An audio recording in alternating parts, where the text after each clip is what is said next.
Dracula by Bram Stoker, Chapter 15.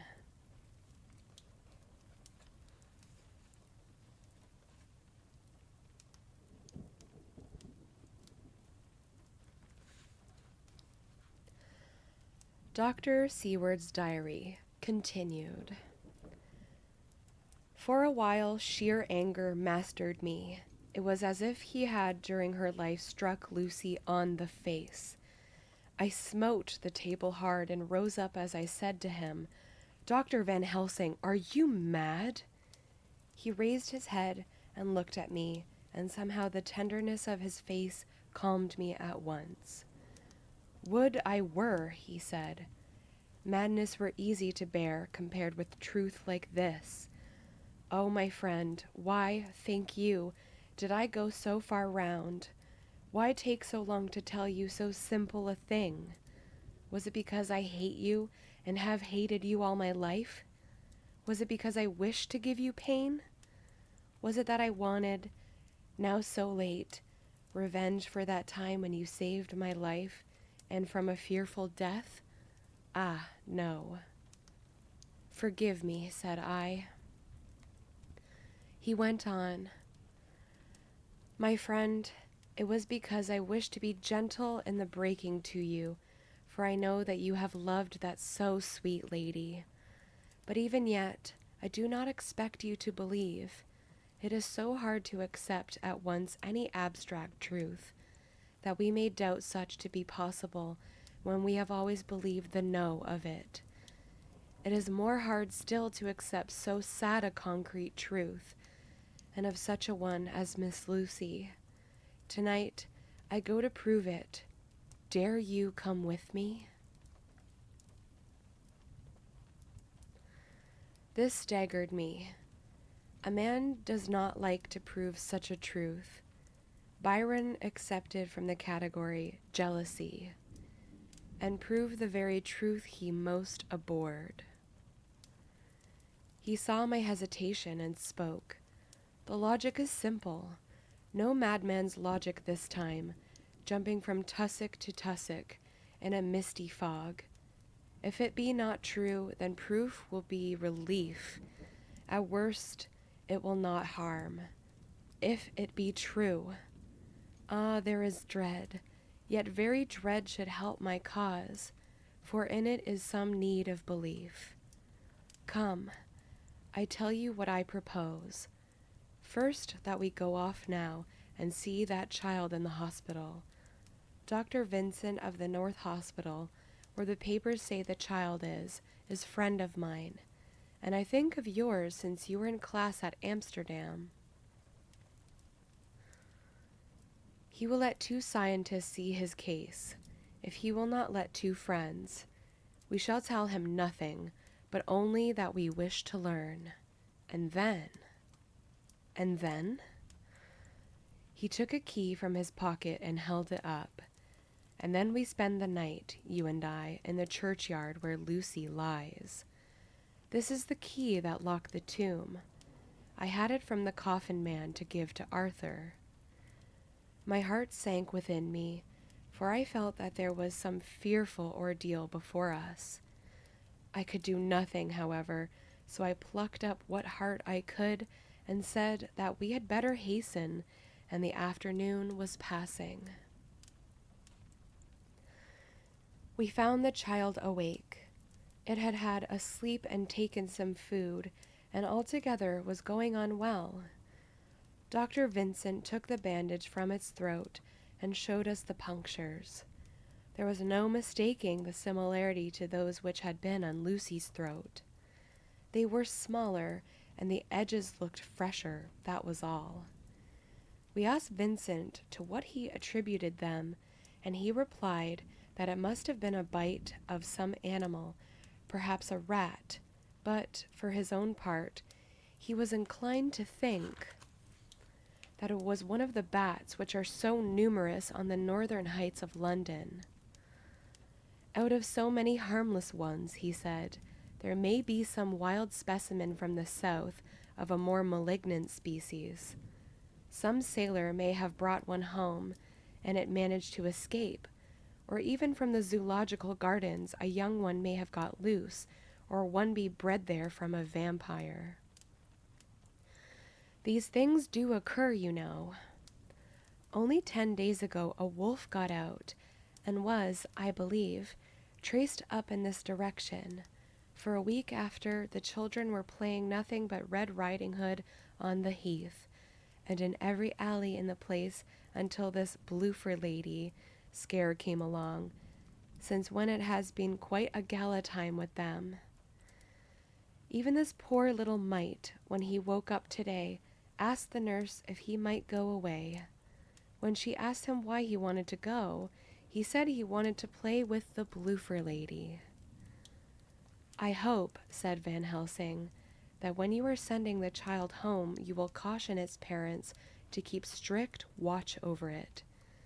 These fancies to stray are most dangerous, and if the child were to remain out another night, it would probably be fatal.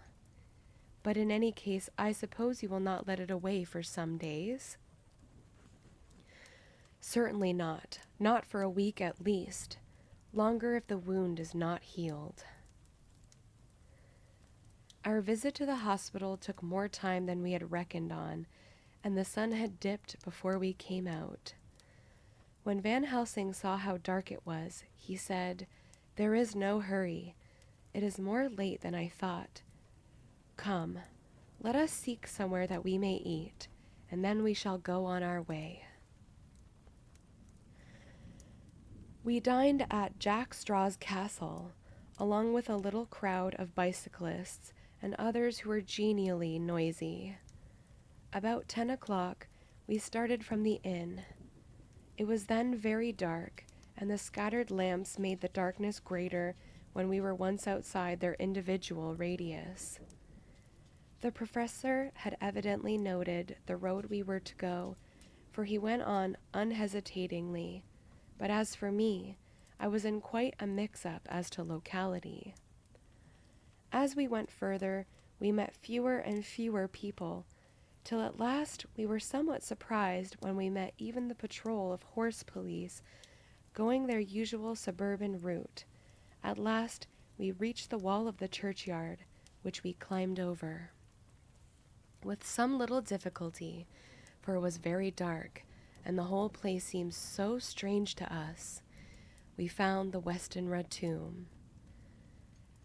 The professor took the key, opened the creaky door, and standing back politely, but quite unconsciously, motioned me to precede him. There was a delicious irony in the offer, and the courtliness of giving preference on such a ghastly occasion. My companion followed me quickly, and cautiously drew the door to, after carefully ascertaining that the lock was a falling and not a spring one. In the latter case, we should have been in a bad plight.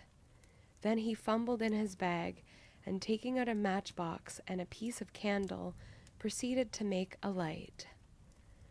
The tomb in the daytime, and when wreathed with fresh flowers, had looked grim and gruesome enough, but now some days afterwards, when the flowers hung lank and dead, their whites turning to rust, and their greens to browns, when the spider and the beetle had resumed their accustomed dominance, when time discolored stone, and dust-encrusted mortar, and rusty, dank iron, and tarnished brass, and clouded silver plating gave back the feeble glimmer of a candle, the effect was more miserable and sordid than could have been imagined.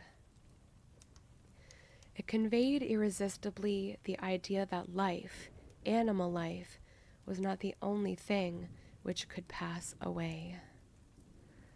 Van Helsing went about his work systematically, holding his candle so that he could read the coffin plates, and so holding it that the sperm dropped in white patches, which congealed as they touched the metal. We made assurance of Lucy's coffin. Another search in his bag, and he took out a turn screw. "What are you going to do?" I asked. "To open the coffin. You shall yet be convinced." Straightway he began taking out the screws and lifted off the lid, showing the casing of lead beneath. The sight was almost too much for me. It seemed to be as much an affront to the dead as it would have been to have stripped off her clothing in her sleep while living. I actually took hold of his hand to stop him. He only said, "You shall see," and again fumbling in his bag, took out a tiny fret saw. Striking the turn screw through the lead with a swift downward stab, which made me wince, he made a small hole, which was, however, big enough to admit the point of the saw. I had expected a rush of gas from the weak old corpse. We doctors, who have had to study our dangers, have to become accustomed to such things, and I drew back towards the door, but the professor never stopped for a moment. He sawed down a couple of feet along one side of the lead coffin, and then across and down the other.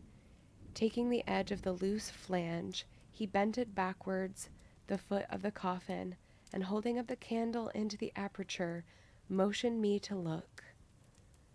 I drew near and looked. The coffin was empty. It was certainly a surprise to me and gave me a considerable shock, but Van Helsing was unmoved. He was now more sure than ever of his ground, and so emboldened to proceed in his task. "Are you satisfied now, friend John?" I felt all the dogged argumentativeness of my nature awake within me as I answered him. "I am satisfied that Lucy's body is not in that coffin, but that only proves one thing." "And what is that, friend John?" "That it is not there." "That is good logic," he said, "as far as it goes. But how can you account for it not being there?" "Perhaps a body snatcher," I suggested. "Some of the undertaker's people may have stolen it." I felt that I was speaking folly, and yet it was the only real cause which I could suggest. The professor sighed. "Ah, well," he said, "we must have more proof. Come with me." He put on the coffin lid again, gathered up all his things, and placed them in the bag, blew out the light, and placed the candle also in the bag. We opened the door and went out. Behind us he closed the door and locked it. He handed me the key, saying, "Will you keep it?" "You had better be assured," I laughed. It was not a very cheerful laugh, I am bound to say, as I motioned him to keep it. "A key is nothing," I said. "There may be duplicates, and anyhow it is not difficult to pick a lock of that kind." He said nothing, but put the key in his pocket. Then he told me to watch at one side of the churchyard, whilst he could watch at the other. I took up my place behind a yew tree, and I saw his dark figure move until the intervening headstones and trees hid it from my sight. It was a lonely vigil. Just after I had taken my place, I heard a distant clock strike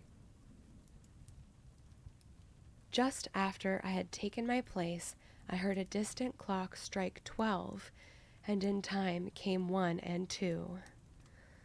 I was chilled and unnerved, and angry with the professor for taking me on such an errand, and with myself for coming. I was too cold and too sleepy to be keenly observant, and not sleepy enough to betray my trust. So altogether, I had a dreary, miserable time.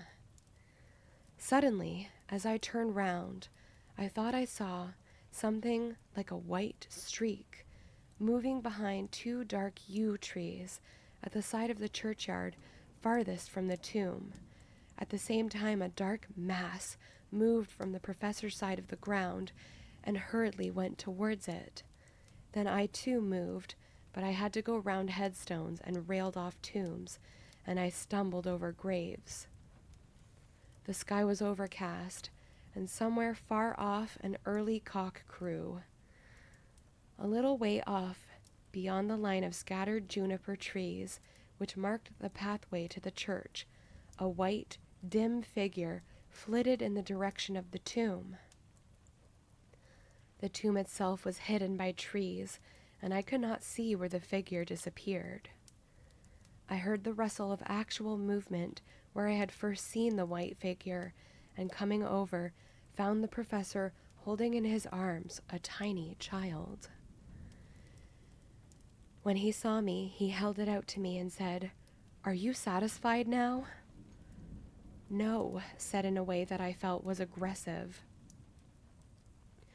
"Do you not see the child?" "Yes, it is a child, but who brought it here? And is it wounded?" I asked. "We shall see," said the professor, and with one impulse we took our way out the churchyard, he carrying the sleeping child. When we had got some little distance away, we went into a clump of trees and struck a match and looked at the child's throat.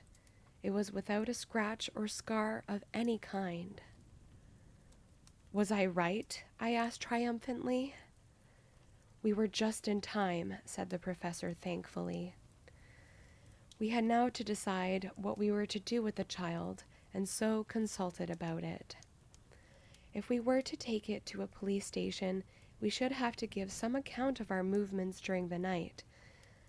At least, we should have had to make some statement as to how we had come to find the child. So finally, we decided that we would take it to the heath, and when we heard a policeman coming, would leave it where we could not fail to find it. We would then seek our way home as quickly as we could. All fell out well. At the edge of Hampstead Heath, we heard a policeman's heavy tramp, and laying the child on the pathway, we waited and watched until he saw it as he flashed his lantern to and fro. We heard his exclamation of astonishment, and then we went away silently. By good chance, we got a cab near the Spaniards and drove to town. I cannot sleep, so I make this entry, but I must try to get a few hours' sleep, as Van Helsing is to call for me at noon. He insists that I shall go with him on another expedition. 27th September. It was 2:00 before we found a suitable opportunity for our attempt. The funeral held at noon was all completed, and the last stragglers of the mourners had taken themselves lazily away, when, looking carefully from behind a clump of alder trees, we saw the sexton lock the gate after him. We knew that there we were safe till morning did we desire it, but the professor told me that we should not want more than an hour at most. Again I felt that horrid sense of the reality of things, in which any effort of imagination seemed out of place, and I realized distinctly the perils of the law which we were incurring in our unhallowed work. Besides, I felt it all so useless. Outrageous as it was to open a leaden coffin, to see if a woman dead nearly a week were really dead, and now seemed the height of folly to open the tomb again, when we knew from the evidence of our own eyesight that the coffin was empty. I shrugged my shoulders, however, and rested silent, for Van Helsing had a way of going on his own road, no matter who remonstrated. He took the key, opened the vault, and again courteously motioned me to proceed. The place was not so gruesome as last night, but oh, how unutterably mean-looking when the sunshine streamed in. Van Helsing walked over to Lucy's coffin, and I followed. He bent over and again forced back the leaden flange, and then a shock of surprise and dismay shot through me. There lay Lucy, seemingly just as we had seen her the night before her funeral. She was, if possible, more radiantly beautiful than ever, and I could not believe that she was dead. The lips were red, nay, redder than before, and on the cheeks was a delicate bloom. "Is this a juggle?" I said to him. "Are you convinced now?" said the professor in response, and as he spoke, he put over his hand, and in a way that made me shudder, pulled back the dead lips and showed the white teeth.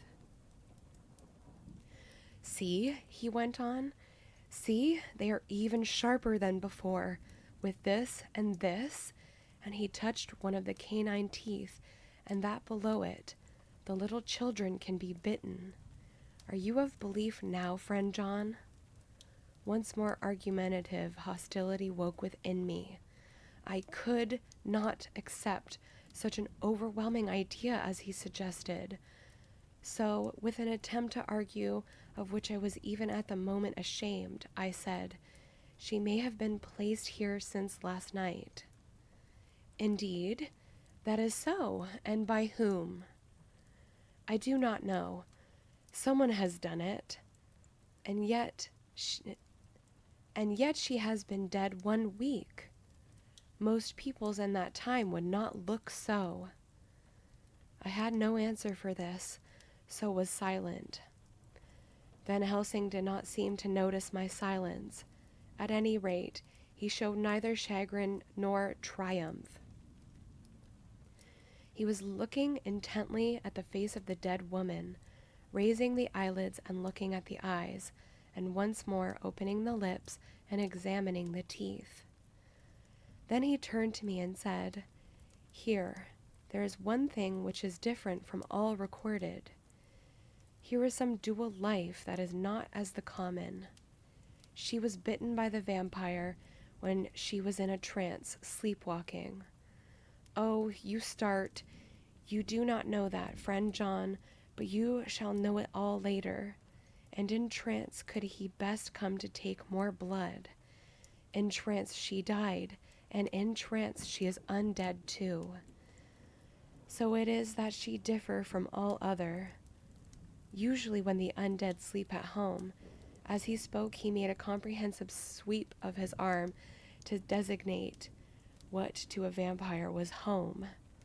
"Their face show what they are, but this so sweet that was when she not undead, she go back to the nothings of the common dead. There is no malign there. See, and so it make hard that I must kill her in her sleep." This turned my blood cold, and it began to dawn upon me that I was accepting Van Helsing's theories. But if she were really dead, what was there of terror in the idea of killing her? He looked up at me and evidently saw the change in my face, for he said almost joyously, "Ah, you believe me now." I answered, "Do not press me too hard all at once. I am willing to accept. How will you do this bloody work?" "I shall cut off her head and fill her mouth with garlic, and I shall drive a stake through her body." It made me shudder to think of so mutilating the body of a woman whom I had loved, and yet the feeling was not so strong as I had expected. I was, in fact, beginning to shudder at the presence of this being, this undead, as Van Helsing called it, and to loathe it. It is possible that love is all subjective or all objective.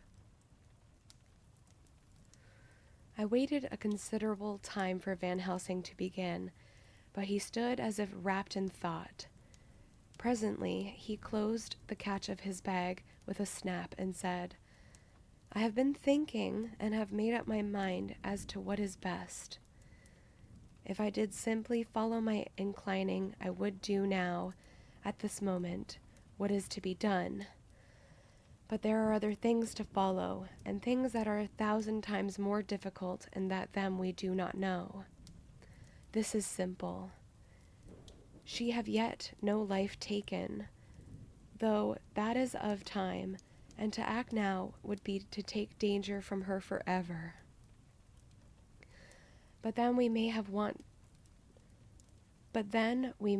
to want Arthur, and how shall we tell him of this? If you, who saw the wounds on Lucy's throat, and saw the wounds so similar on the child's at the hospital, if you, who saw the coffin empty last night and full today with a woman who have not changed only to be more rose and more beautiful in a whole week after she die, if you know of this, and know of the white figure last night that brought the child to the churchyard, and yet of your own senses you did not believe, how, then, can I expect Arthur, who know none of those things, to believe? He doubted me when I took him from her kiss when she was dying. I know he has forgiven me because in some mistake idea I have done things that prevent him say goodbye as he ought, and he may think that in some more mistaken idea this woman was buried alive, and that in most mistake of all we have killed her. He will then argue back that it is we, mistaken ones, that have killed her by our ideas, and so he will be much unhappy always. Yet he never can be sure, and that is the worst of all, and he will sometimes think that she he loved was buried alive, and that withal paint his dreams with horrors of what she must have suffered, and again, he will think that we may be right, and that his so beloved was, after all, an undead. No, I told him once, and since then I learned much. Now, since I know it is all true, 100,000 times more do I know that he must pass through the bitter waters to reach the sweet. He, poor fellow, must have 1 hour that will make the very face of heaven grow black to him. Then we can act for all good round and send him peace. My mind is made up. Let us go. You return home for tonight to your asylum, and see that all be well. As for me, I shall spend the night here in this churchyard in my own way. Tomorrow night you will come to me in the Berkeley Hotel at 10 of the clock. I shall send for Arthur to come too, and also that so fine young man of America that gave his blood. Later we shall all have work to do. I come with you so far as Piccadilly, and there dine, for I must be back here before the sun set. So we locked the tomb and came away, and I got all over the wall of the churchyard, which was not much of a task, and drove back to Piccadilly. Note left by Van Helsing in his portmanteau, Berkeley Hotel, directed to John Seward, M.D., not delivered. 27th September. Friend John, I write this in case anything should happen. I go alone to watch in that churchyard. It pleases me that the undead, Miss Lucy, shall not leave tonight, that so on the morrow night she may be more eager. Therefore I shall fix some things she like not, garlic and a crucifix, and so seal up the door of the tomb. She is young as undead, and will heed. Moreover, these are only to prevent her coming out. They may not prevail on her wanting to get in, for then the undead is desperate, and must find the line of least resistance, whatsoever it may be. I shall be at hand all the night from sunset till after the sunrise, and if there be aught that may be learned, I shall learn it. For Miss Lucy, or from her, I have no fear. But that other to whom is there that she is undead, he have now the power to seek her tomb and find shelter. He is cunning, as I know from Mr. Jonathan, and from the way that all along he have fooled us when he played with us for Miss Lucy's life, and we lost, and in many ways the undead are strong. He have always the strength in his hand of 20 men, even we 4 who gave our strength to Miss Lucy, it is all to him. Besides, he can summon his wolf, and I know not what. So if it be that he come thither on this night, he shall find me, but none other shall, until it be too late. But it may be that he will not attempt the place. There is no reason why he should. His hunting ground is more full of game than the churchyard where the undead women sleep, and one old man watch. Therefore I write this in case. Take the papers that are with this, the diaries of Harker and the rest, and read them, and then find this great undead, and cut off his head, and burn his heart, or drive a stake through it, so that the world may rest from him. If it be so, farewell. Van Helsing.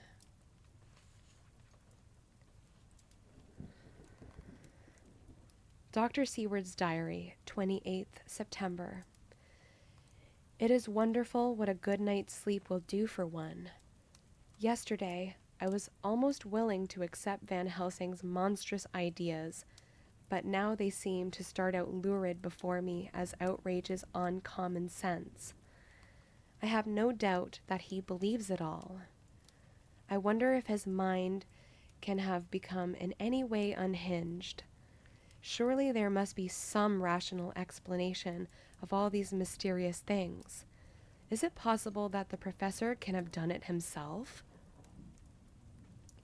He is so abnormally clever that if he went off his head, he would carry out his intent with regard to some fixed idea in a wonderful way. I am loath to think it, and indeed it would be almost a great marvel as the other to find Van Helsing was mad, but anyhow, I shall watch him carefully. I may get some light on the mystery. 29th September, morning.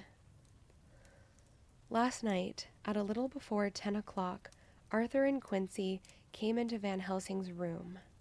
He told us all what he wanted us to do, but especially addressing himself to Arthur, as if all our wills were centered in his. He began by saying that he hoped we would all come with him too, for, he said, there is a grave duty to be done there. You were doubtless surprised at my letter? This query was directly addressed to Lord Godalming. I was. It rather upset me for a bit. There has been so much trouble around my house of late that I could do without any more.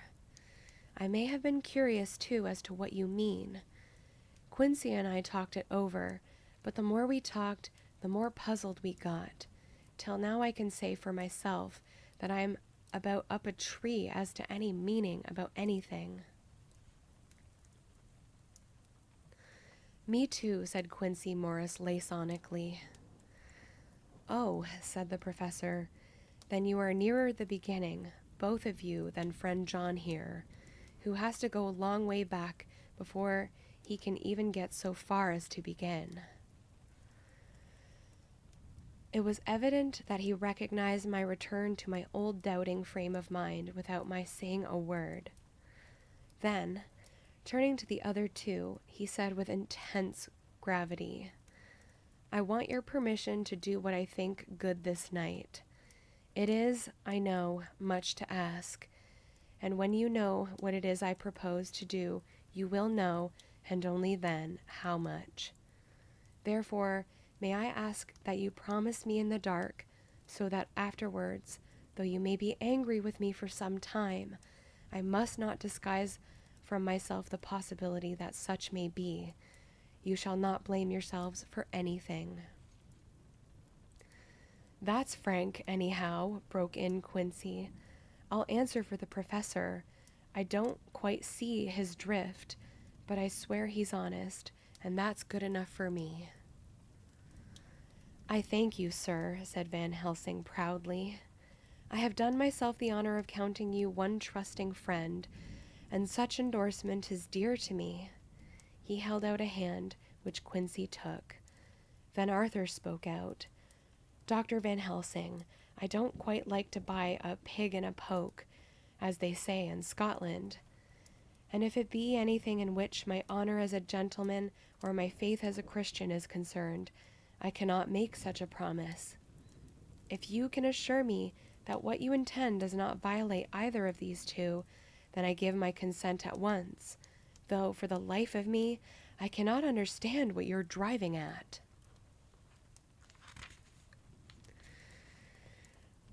"I accept your limitation," said Van Helsing, "and all I ask of you is that if you feel it necessary to condemn any act of mine, you will first consider it well and be satisfied that it does not violate your reservations." "Agreed," said Arthur.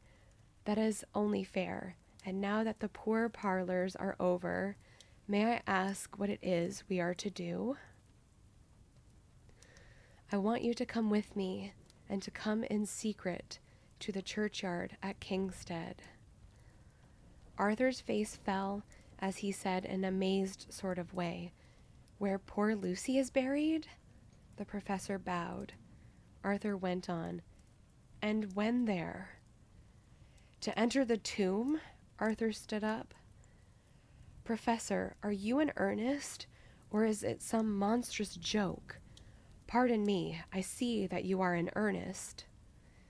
He sat down again, but I could see that he sat firmly and proudly, as one who is on his dignity. There was silence until he asked again, "And when in the tomb?" "To open the coffin."